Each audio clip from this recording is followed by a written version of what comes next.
Բարև ձեզ, շերարիստներ, այսօր ուրախ եմ ինձ հետ է հանրազանոթ միջազգանագետ Եվանագետ բարոն Արաբաբյանը, որ դարոդությունը որ իրեն ներկայացնեմ, եթե չեք գիտեր բարոն Բաբյան ով է, հայկական քաղաքացիության մասին ընդհանրապես չխոսիկ։ Բարի երեկո բարոն Բաբյան, ինչպե՞ս եք։ Բարի երեկո, փորձում ենք լավ լինել, ինչքան հնարավոր է այս իրավիճակի մեջ։ Շատ շնորհակ է։ Բարոն Բաբյան, ճիշտ է որ երեկվան է որ պայմանավորվեցանք, ցեզի կարծեմ արդեն 3 մեդիա ալիք Ցեզի ինչպես կսեն հապշտագեց, վստահ որ ցերեսածները ամեն մարդու գետակրե, իմ հարցումներից մեծ մասը սպարեցան, սակայն այսօր Հայաստանը գիտենք, չպիտի հարցի միտը վտանգի դակ է, որտեղ պատասխանը ամեն մարդ գիտե, որ Հայաստանը մեծ վտանգի դակ է։ Հայաստանի կառավարությունը ինչ կնե այս իրավիճակի մեջ, որ մեզի քիչ չեմ գիտեր բաբան է։ Ցավոք սրտի ըստ պաստորական տեղեկությունների որևէ բան չներ, որտեղ եթե ինչ-որ բան անելու լիներ, անպայման պիտի դրա մասին հաղորդում լիներ, ինչ-որ մեկի հետ հանդիպել են, մեկի հետ խոսել են, պայմանավորվել են, կամ գոնե անվտանգության խորհրդի նիստ են հրավիրել։ Տպավորությունն այն է, որ այս պատերազմը, Իսրայել-Իրան պատերազմը ոչ թե մեր հարևանությամբ է, սահմանակից երկրի եւ երկրի, որը մեծ դերակատարություն ունի Հայաստանի ճակատագրի հարցում, մասնավորապես Սյունիքի հարցում, կարծեք թե մեզ չի վերաբերել։ Միակ բանը, որ մենք գիտենք, ամսի 20-ին, հունիս 20-ին Նիկոլ Փաշինյանը պիտի Անկարայում հանդիպի Էրդողանի հետ։ Նախ շատ տարօրինակ է, որ նման լուրերը մենք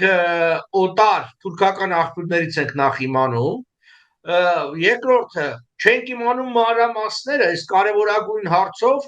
ինչի շուրջ պիտի խոսեն, ինչ պիտի քննարկեն եւ այլն։ Բացի այդ, այսօր դեռևս ամսի 14-ն է, մեկ շաբաթ կա օրերի, անգամ ժամերի հարց է զարգացումներ ինչ որ տեղի ունենում։ Իսկն միթե պիտի Հայաստանի իշխանությունները նստեն եւ հայ ժողովուրդը սպասեն, թե ինչպես է ամեն ինչ զարգանում, հատկապես այն պահին, երբ որ Նախիջևանի մեջ մենք գիտենք թուրք-ադրբեջանական զորախումբը զորավարժություններ է անում։ Իսկ զորավարժություններից պատերազմի անցնելը ընդամենը մեկ հրամանի հարց է, ցավոք սրտի։ Մենք չենք տեսնում որևէ եւ չենք էլ լսում որևէ հերախոսազանգի մասին, որևէ հանդիպման մասին, որևէ ջանքի եւ ճիքի մասին, որ այս մեր անհանգստությունը փոխանցվի մեր գոնե հնարավոր դաշնակիցներին կամ ընդհանրապես աշխարհի մեջ որոշակի ազդեցություն դերակատարություն ունեցող երկրների ղեկավարությանը։ Այո։ Հասկանալի է, ինչքան կնախադեսեք երեք վստահ որ հետևեցաք, որ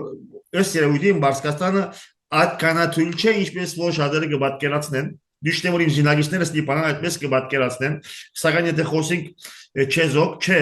իհարկե Իսրայելը ավելի տեխնոլոգիով ամուր է, սակայն ըստ երևույթին Բարսկաստանը այդքանալ հեշտ բադար չէ, ինչպես կտեսնեք, դուք զինվորական չեք, բայց ունիք ձեր նայված կա այսինքն։ Ես զինվորական եմ, իմ առաջին մասնագիտությունը զինվորական է եւ ես 9 տարվա զինվորական ծառայության ժամկետ ունեմ եւ բավականին, այսինքն մեծածավալ պատերազմի մասին էր խոսքը, որի մեջ այսինքն կողմերից 100,000-ավոր մարդիկ էին մասնակցում, խոսքը աֆղանական պատերազմի մասին է եւ իմ մասնակցությունը եղել է կամ կորպուսի մակարդակով կամ ավելի բարձր պաշտպանության նախարարության, բայց իհարկե այդ փորձը տվյալ պատերազմի համար գրեթե կարևոր չէ, որովհետև աշխարհը այնքան արագ է զարգանում, տեսեք, փոքր երկիր է տարածքով Իսրայելը, բայց Իսրայելի համախառն արտադրանքը ասենք 534 միլիարդ դոլար է, մոտ 100 միլիարդ դոլարով ավել, քան Իրանի համախառն արտադրանք, այսինքն ինքը շատ ավելի փող ունի։ Մյուսը 7.5 միլիարդ է Իրանի ռազմական ծախսերը, 19 միլիարդ բանի Իսրայելի ռազմական ծախսերն, այսինքն ավելի քան 2.5 անգամ գերազանցում է եւ միայն գումարի հարցը չէ այստեղ, տեխնոլոգիապես առաջընթաց։ Եթե ցամաքային պատերազմ լիներ երկրների միջև, իհարկե Իրանը թվով շատ զինվորներ ունի, որոշակի գերակայություն կունենա, բայց քանի որ այս պատերազմը այսպես օթային, հրթիռային, դրոնային եւ այլն, Հերավարի։ հետեւաբար այստեղ Իրանի գերակայությունը չկա, ավելին, այստեղ Իսրայելն է գերիշխում օթում, պատկերացնում եք, չէ՞, միանգամից 200 օթանավ հարված են հասցրել, քանի երկիր կա, որ 200 օթանավ միաժամանակ կարող է երկինք անել, այդ թվում նաև F-35-ներ, ամերիկյան աշխարհի, այսինքն լավագույն օթանավերից, թեև այդ օթանավերից մի հատը իրանցիներին հաջողվեց խփել ըստ տարբեր լուրերի եւ օթաչունել կիներ։ Տեսեք, Սիրիայի պարագային ինչ տեղի ունեցավ։ Սիրիան Ասադը Իրանի դաշնակից էր։ Եվ ըստ էության չեզոքացնելով Ասադին, նաև այդ ցամաքային հնարավոր պատերազմի հնարավորությունը չեզոքացնելով, նոր Նաթանյահուն գնաց պատերազմի, որովհետև հիմա Իրանը անգամ եթե ուզենա էլ չի կարող ցամաքային պատերազմի մեջ մտնել, որովհետև միջանկյալ երկրներ կան, իսկ օթով, տեսեք, հրթիռը, բալեստիկ հրթիռները, որոնք շատ չունի, որովհետև մի մասն էլ ոչնչացվել է, 10 րոպե է տևում մինչև Իրանից հասնի Իսրայել, դա կարճ ժամանակ է, բայց ամեն դեպքում այդ բալեստիկը։ Իսկ դրոններին 7-ից 8 ժամ է տևում։ Այդ ընթացքում մինչև այդ դրոնները հասնում են Իրանից Իսրայել, դրանց մի զգալի մասը ոչնչացվում են ամերիկյան եւ բրիտանական զորքերի կողմից տեղակայված Սիրիայում, տեղակայված Իրաքում եւ այլն։ Այնպես որ, այսպես ասենք, շատ ծանր եւ լուրջ սա պատերազմ է եւ կա մեկ այլ սպառնալիք։ Այսօր նախ Տրամպը հայտարարեց իր անվերապահ աջակցության մասին Իսրայելին, բայց սպառնալիքը հետեւյալն է, որ Իսրայելը սպառնում է, եթե Իրանը ասենք լուրջ հրթիռներով գնդակոծի կամ հրետանակոծի հրթիռակոծի Իսրայելը, ապա Իսրայելը կոչնչացնի Իրանի նավթային եւ գազային այդ ենթակառուցվածքները, որ նշանակում է Իրանը պարզապես կզրկվի իր եկամուտի հիմնական աղբյուրից, որովհետեւ ասենք ի տարբերություն Իսրայելի, որի 534 միլիարդը հումքիչ չի, այլ որոշակի տեխնոլոգիական, ասենք արտադրանքից, Իրանի այդ համախառն ներքին արտադրանքի զգալի մասը դա հումք է, դա գազա եւ նավթ, որը իհարկե վաճառում է հիմնականում նաև ասենք Չինաստան եւ այլ երկրներ, այդտեղ էլ ուրիշ խնդիր է։ Սա հարվածը հասցնում այս պատերազմով նաև հարվածը հասցնում Չինաստանին, իսկ Չինաստանը գիտենք, որ թիվ 1 մրցակիցն է եւ ապագա հակառակորդը Միացյալ Նահանգների։ Այնպես որ, այսպես ասենք, սա լուրջ իրադարձություն է, միջազգային հարաբերությունների վրա մեծ ազդեցություն կունենա եւ միջին արևելքից վստահ եմ անկախ պատերազմի ելքից մեծ փոփոխություններով է դուրս գալու այս պատերազմից։ Իսկ նույնը չի լինի հաստատ։ Պարոն Բաբյան, մենք իբր Հայաստան, մենք ինչ կնանք գնել, որովհետև մենք ժողովուրդը կինոյի պարադոներում մեջն է եւ դակավին չնկատի, որ մենք ինչքան վտանգավոր լուրջ վիճակի մեջ ենք, այսինքն եթե իսկապես մտածես, մենք նորմալ խոսենք, պիտի խոսենք ենթադրական։ Եթե այսօր ասկային ուժերը դառնան Հայաստանի իշխանություն, այսինքն ասկային ժողովրդական բևերը, ԱԻՄ-ը եւ ասկային ուժերը, ինչ կնային անել, որովհետեւ ժողովրդին, որովհետեւ ասենք, որ եթե մենք նայենք, կոնե այսինչ կնենք, մեր իշխանությունը ընդրած է ոչ մի բան չանել։ Այդպես որ կփոխվի։ Ասկային իշխանությունը, եթե օրինակ եմ դիվանագիտության պետ դելար բարոն Արաբաբյանը, որ ես դա շատ կփապակեմ, գիտեք, ինչ կնային անել օրինակի համար։ Բնականաբար օրերի ընթացքում հնարավոր չէ երկրի պաշտպանունակությունը կտրուկ բարձրացնել, այնպես չի որ վաղը եկանք իշխանության, մյուս օրը բանակը լինելու է որպես ուրիշ, դա առնվազն ամիսների, եթե ոչ տարիների աշխատանք է, գոնե 1-2 տարի, բայց ինչ կարելի է անել։ Կարելի է հեռացնել Մակրոնին։ Ի վերջո Մակրոնը մենք գիտենք իր տրամադրվածությունը Հայաստանի նկատմամբ եւ Ֆրանսիայի եւ այլն, կարելի է հեռացնել եթե ոչ Տրամփին, ապա Ռուբիոյին, կապ հաստատել տարբեր սենատորների եւ կոնգրեսականների հետ այնտեղ։ Ի վերջո Հայաստանի իշխանությունները կես միլիոն թե 600,000 դոլար փող են տալիս, 600,000 Մերկուրի լոբիստական ընկերությունը Նիկոլը Վարդցելա, որ իր գովք անեն Ամերիկայում, թող գնան խոսան վտանգների մասին։ Խոսան վտանգների մասին, իսկ վտանգը շատ իրատեսական է, դուք գնահատենք։ Վտանգը գալիս է Ադրբեջանից։ Ես արդեն նշեցի զորավարժությունների մասին։ Եվ եթե մենք սան գումարում ենք նաև այն, որ այդ հոխորտալից, սպարտալից հայտարարությունները մնում են անփոփոխ, իսկապես վտանգավոր է այդ առումով։ Այսինքն պետքա ահաձայնել մեր հնա դաշնակիցներին, բոլորը հետ է պետք խոսալ։ Դու նաև Պուտինի։ Գիտեք, ես շատ վատ եմ գնահատում Ռուսաստանի դերը այս գիտեք Արցախի հարցում բազմիցս քննադատել եմ եւ այլն եւ այլն։ Եթե Նիկոլը վերակացել գնացել է մայիսի 9-ին այդ շքերթին եւ ինչ որ բաներ, ուրեմն պետքա բոլորի հետ էլ խոսալ։ Նույն ձևի, իհարկե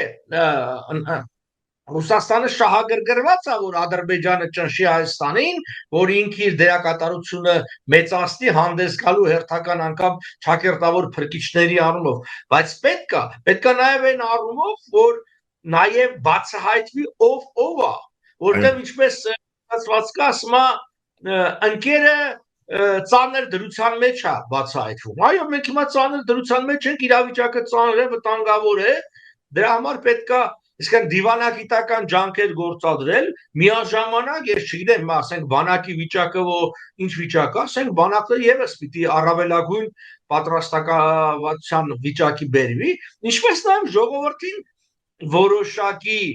ուղղորդումներ պիտի արվի։ Գիտեք, ես հասկանում եմ, մարդիկ կասեն, դե եթե հրահանգավորվի ինչ որ ժողովրդին մի բան օրինակի համար, օրինակի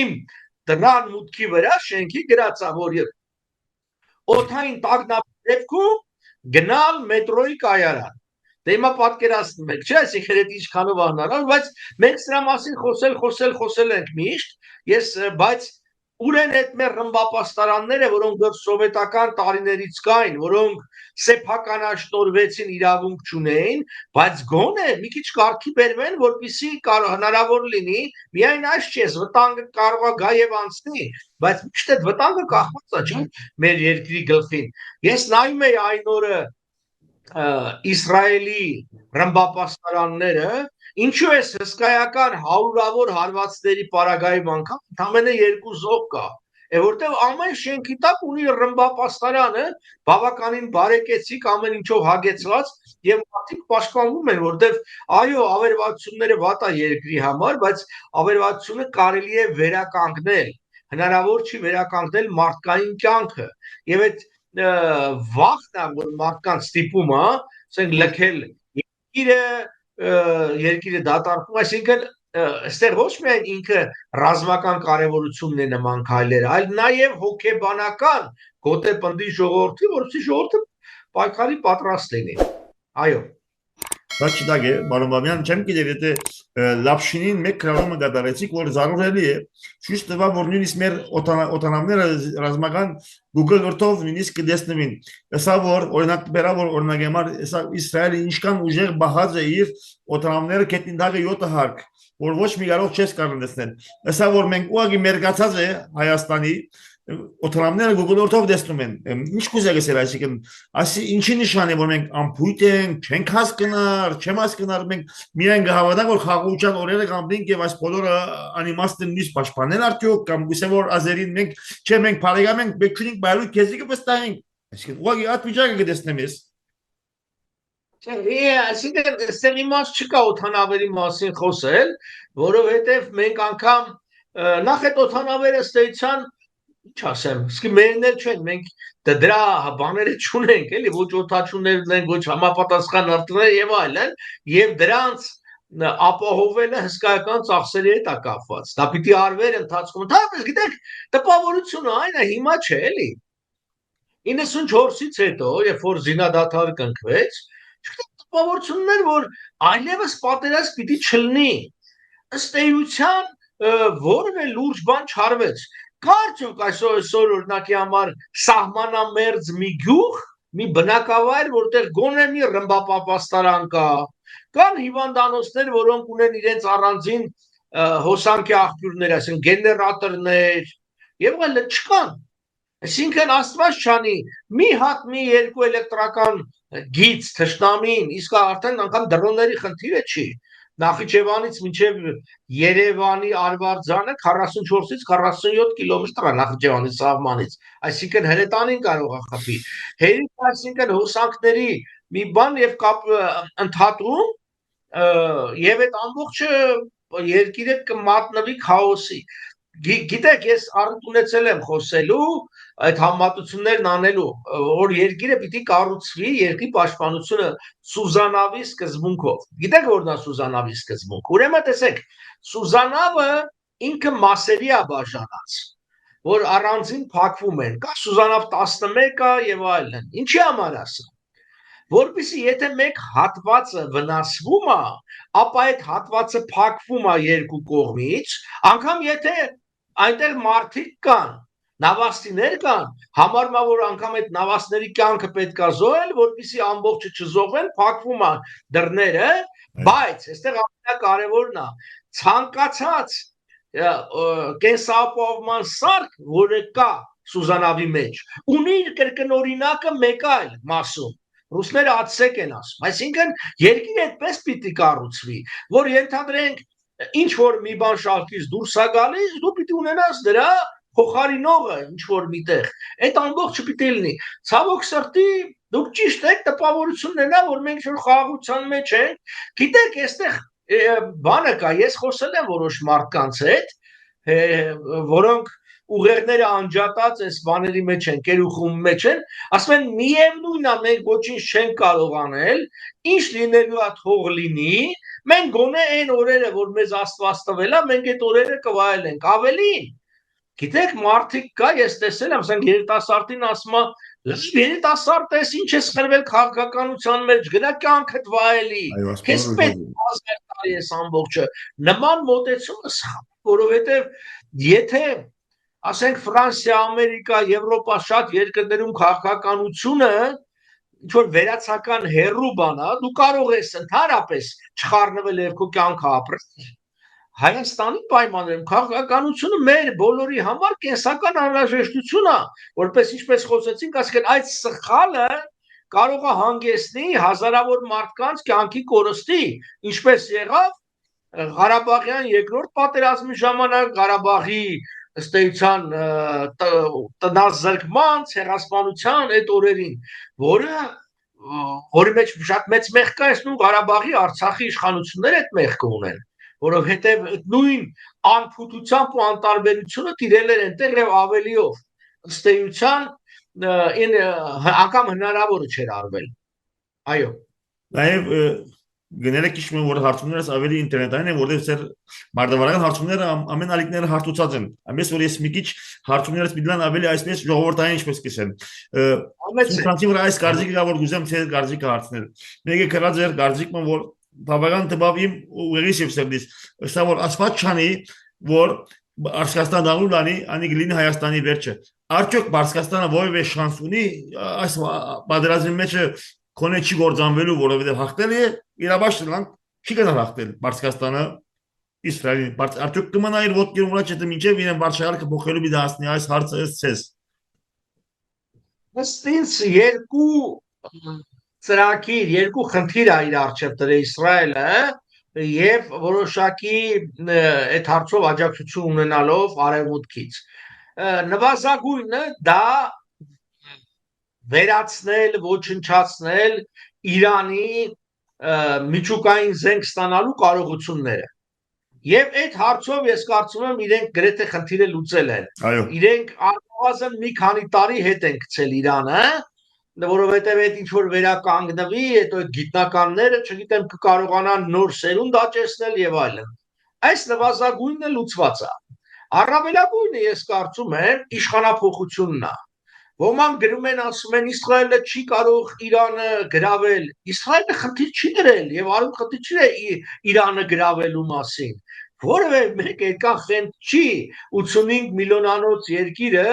1.650.000 քառակուսի կիլոմետր տարածքով գրավում են ինչ անեն։ Այսինքն դա անիմաստ է, խնդիրը շատ պարզ է, իշխանափոխություն, դա առավելագույնն է, մկասի թե չէ ուրիշ Այո։ ասնա։ Մենք տեսնում ենք Մոհամեդ Ռեզա Փեհլևիի ելույթները, կոչերը ժողովրդին, մենք տեսնում ենք Նաթանյահուի կոչը Իրանի ժողովրդին, այսինքն ապստամբելու եւ իշխանափոխություն անելու։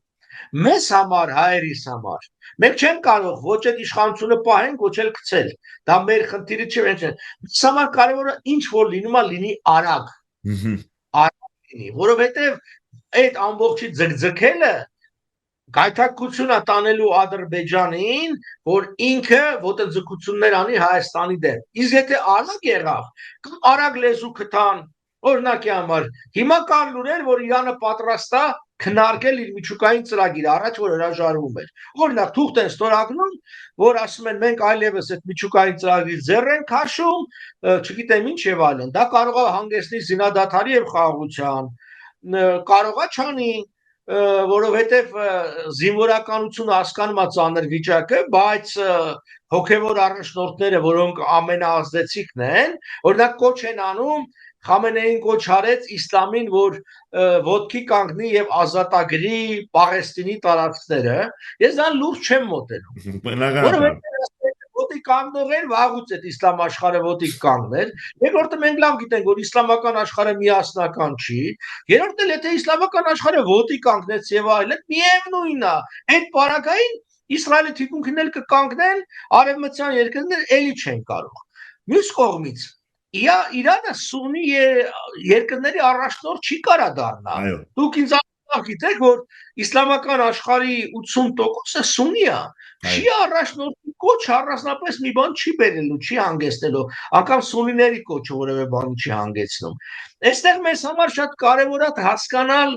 Թուրքիայի դերակատարությունը ինչ կլինի, Ադրբեջանի նկատմամբ քաղաքականությունը, որտեղ կան այսպես էլի տեղեկություններ տվյալներ, որ Ադրբեջանի տարածքից դրոններ են թռել եւ ռմբակոծել կամ ռմբահարել Թավրիզը, այդ շրջակայքի, խոսքը քաղաքի մասին չի, խոսքը այդ լաբորատորիաների եւ խորքային հարստացման կենտրոններն են, եւ այստեղ շատ կարեւոր է, որ եթե դա հաստատվի, ուսանք որ պիտի պատիժը ստանա, որովհետև նաև Իրանին է պետք որոշակի հաջողություն ցույց տալ։ Այսպես ասած, եթե ինքը չի կարողանա ուժեղ Իսրայելին ցերը չի ասնի, գուցե ցերը ասնի ապտակելու Բաքվին, եւ ըստ օրինակի համար, գիտեք, կա մի վերլուծաբան Կարինե Գևորգյան, ըստ նրա տվյալների ասում էր 4-ը բալեստիկ հրթիռներ հիմա ուղղված են Բաքվի նավթահորերի եւ նավթի վրա իրանականի մասին, հա, եւ ըստ էության սպառնալիք կա, որ կարող է դա օգտագործի։ Չգիտեմ, այդ տեղեկությունների ես չունեմ, ես վկայություն եմ, այսինքն մեզ համար կարևորը այս մեծ պատերազմի մեջ առաջինը ոտնատակ չգնալն է, երկրորդը հակառակը, մեր թշնամիներն ու հակառակորդները իրենք այս ամբողջից պատժվեն։ Այո։ Հասկանալի է, իսկ Ռուսաստանին գեցվածքը այս բոլորին ինչպես կտեսնեք։ Ըստ իս Ռուսաստանը ահավոր գարժադես է, ինքնագարձես իր միամեծությունը ունի, որովհետև ինքը վստահեցավ, որ Թուրքիան սիրաշահի, Թուրքիան ինչ է բադահի, չի լքելու արևմուտքը գրնա եւ ընդհանրապես ես կգարձեմ, որ Թուրքիան Պուտինին բավական բան ստացավ, սակայն Պուտինին Լենինին ինչպես որ խփեց Ատատուրկը նույնն է բադահելու, ըստ իս գնալալ սխալ է միարգե,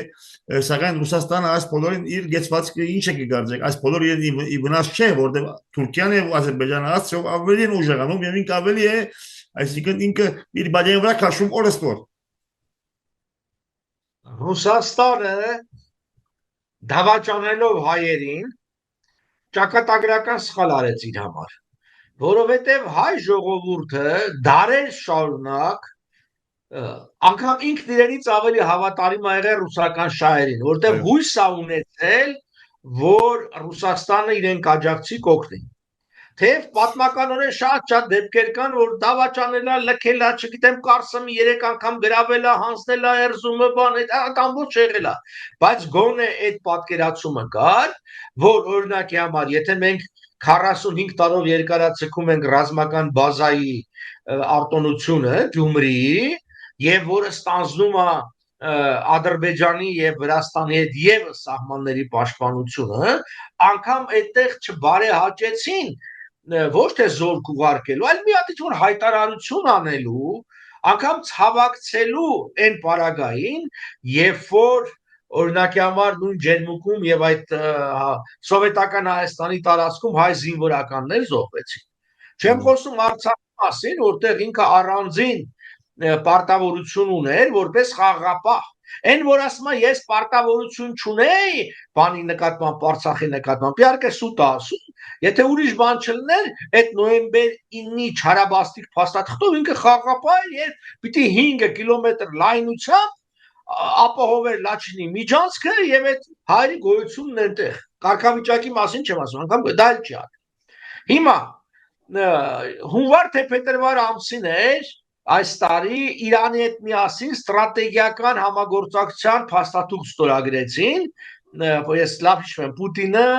եւ Փեզեշքյանն են եւ այլն այսպես, բայց դրանից հետո իսկ Ռուսաստանը հենց որ վիճակը լարվեց, հայտարարեց, ասեց ին վրա հույս չդնեք,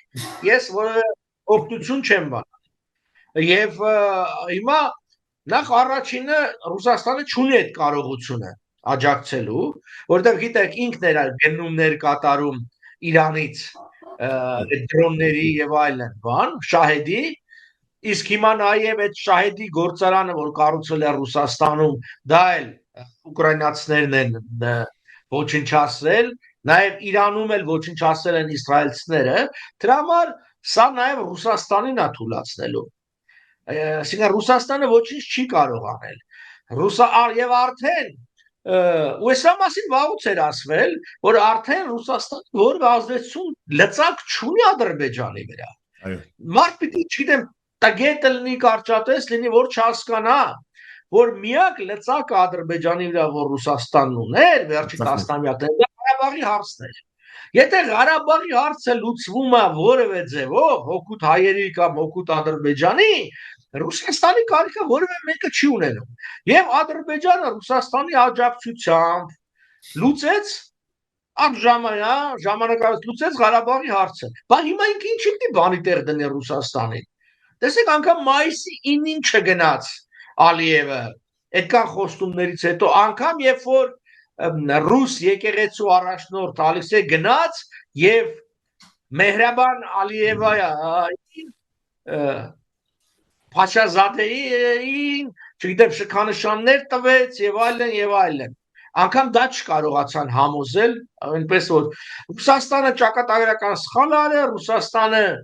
հատուցելու է դրա համար եւ հատուցումը Թուրքիան թիվ 1 սպառնալիքն է, ոչ միայն դաշնակից չի Ռուսաստանի համար, թիվ 1 աշխարհակահաղական սպառնալիքն է եւ իրենք դա երբեք չեն թաքցնում, որ իրենք Ռուսաստանի իսլամ եւ թուրքախոս ժողովուրդների միջոցով քանդելու են Թուրքիան։ Դրա մասին իրենք հայտարարել են, չեն էլ թաքցնում։ Ցավոք սրտի Ռուսաստանի ներկա ղեկավարությունը իրենց սեփական գրպանի համար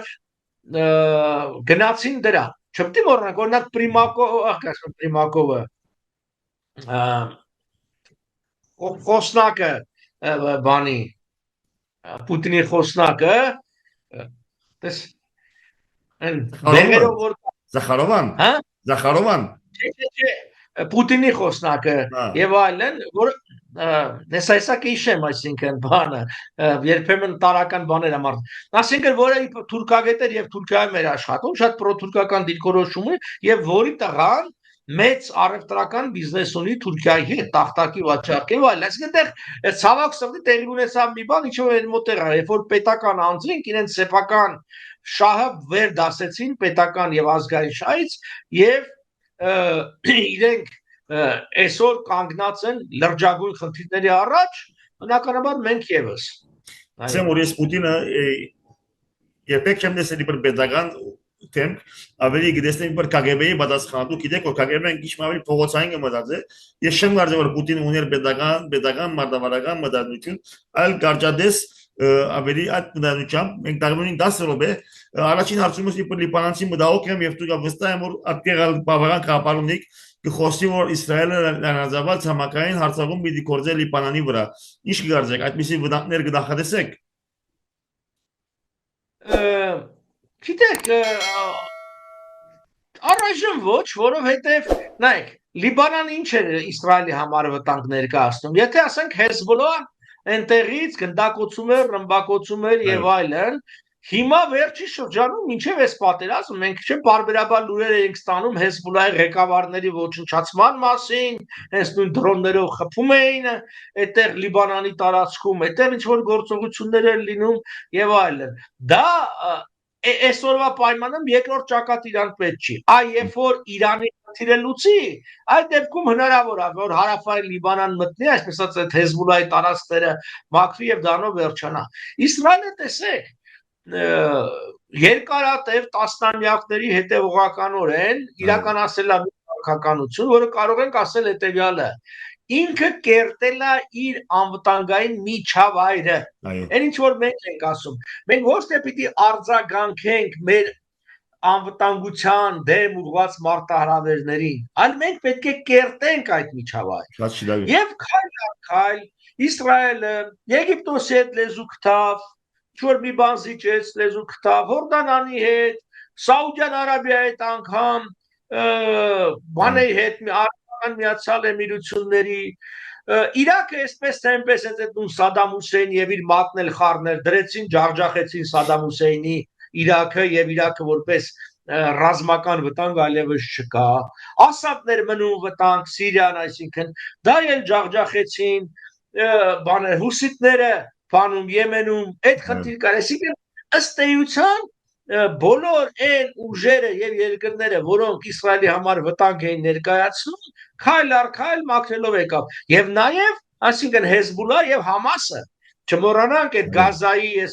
եթե օրինակ Գազայում էս գործողություն իրականացված չլներ, չեն հարձակվի Իրանի վրա, որտեղ թիկունքում կլներ լուրջ վտանգավոր ուժ։ Հիմա մնացել է միակ ուժը միջին արևելքում, որը չի ճանաչում Իսրայելի գոյությունը, որ ես կարծում եմ սկզբունքային սխալ է Իրանի կողմից, Իրանը չպետք է լինի պապից ավելի կաթոլիկ կամ սունիներից ու արաբներից ավելի սունի ու արաբ, անիմաստ է։ Ես Իրանի շահը չեմ հասկանում այս կոնֆլիկտի մեջ դրոշակակիր դերը խաղալու համար, բանը, ես գիտեմ պատմականորեն ինչպես է ձևավորվեց քաղաքականություն, բայց անիմաստ է։ Սա շատ նման է սովետական քաղաքականությունը, երբ որ այդ հակարևմտականության որոգայթը լարեց սովետը գաղափարախոսական, ինքը հայտնվեց այդ թակարդի մեջ եւ ինքն էլ վերջին ջախջախվեց։ Հիմա եթե այդ արաբական երկրները լեզու են գտել եւ լեզու են գտնում, չգիտեմ, Իսրայելը դու ինչ ես այս ամբողջ շրջանում լավ իմանալով, որ չի լինելու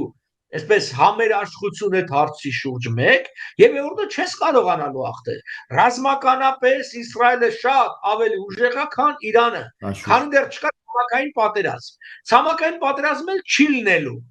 ցամաքային պատերազմ, որտեղ որևէ մեկը թույլ չի տա, որ Իրանը,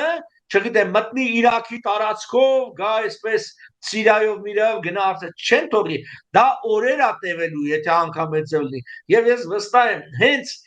մի զինվոր, մի զորական շարասյուն Իրանի սահմանից դուրս եկավ, դա ոչնչացվելու է հենց ամերիկյան ուժերի կողմից։ Հետևաբար մնում է այս օդային պայքարը եւ այս հարցով էլ արդեն Իսրայելը ահագին խնդիրներ լուծել է։ Այո։ Բարոն Բաբյան, անի մեկ լման էպիզոդ կուզես, սակայն 4 րոպե ունենք շատ կարճ, անի սեզի հետ պիտի ենենք ավելի ընդարձակ։ Արդյոք Դոնալդ Թրամփը հասկացավ, որ Պուտինին հետ լեզու գտնելը անիրավաստ է, արդյոք ադրբաջանն է, որ ուկրաինացիան հանգարտ ամեն անհանգաներին սիրավույթին 3 ամիս առաջ ես կգարձե, որ Կիև դարձնի Ռուսաստանը, սակայն անհանգաները մեծ են։ Արդյոք Թրամփը հասկացավ եւ Պուտինին հասկացնել, որ չափած այս է ունենք տաղավին 4 րոպե եւ ադին սեզի հետ պիտի խոստանանք մեկ էպիզոդ պիտի դրամատրենք դիցի։ Հրամեցեք։